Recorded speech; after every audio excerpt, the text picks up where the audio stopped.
ஆன்மீக நண்பர்கள் அனைவருக்கும் அன்பு கலந்த வணக்கங்கள். இன்றைக்கு நாங்கள் ஆன்மீகம் சம்பந்தமான பதிவில் நிஜமாகவே சுவாமி சுவாசிக்கிறாரா, வியக்க வைக்கும் வாடப்பள்ளி நரசிம்மர் தலத்தை பற்றி தான் நாம் இன்றைக்கு பார்க்க போகிறோம்.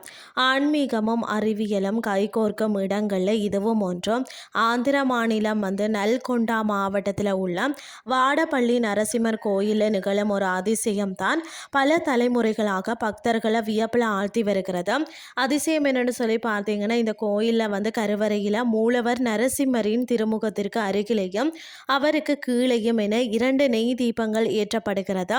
இதில் வியப்பான விஷயம் என்னன்னு சொல்லி பார்த்தீங்கன்னா, அசையும் தீபம். நரசிம்மரின் நாசிக்கு, அதாவது மூக்குக்கு அருகில் இருக்கக்கூடிய அந்த தீபம் பார்த்தீங்கன்னா, யாரோ ஒருவர் ஊதுவது போல அல்லது அவர் விடுக்கும் மூச்சு காற்றால் தள்ளாடுவது போல எப்போதுமே அசைந்து கொண்டே இருக்கிறதாம்.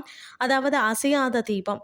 அதே கருவறையில் பார்த்தீங்கன்னா, சுவாமியின் பாதங்களுக்கு அருகில் இருக்கக்கூடிய மற்றொரு தீபமும் எந்த ஒரு சலனமும் இன்றி நிலையாக எரிக்கிறதாம். இங்குள்ள நரசிம்மர் சிலை வெறும் சிலையாக மட்டுமில்லாமல் இன்றும் உயிரோட்டத்துடன் சுவாசித்து கொண்டிருப்பதாக ஐதீகம்.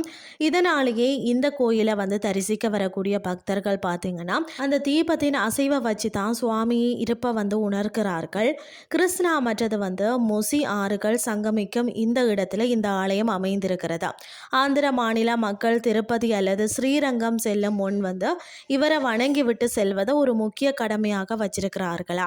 இயற்கையில் கொஞ்சம் கூடிய ஆற்றுப்படுக்கையில் அமைந்துள்ள இந்த அதிசய நரசிம்மரை ஒரு முறையாவது நேரில் கண்டு தரிசிக்க தவறாதீர்கள்.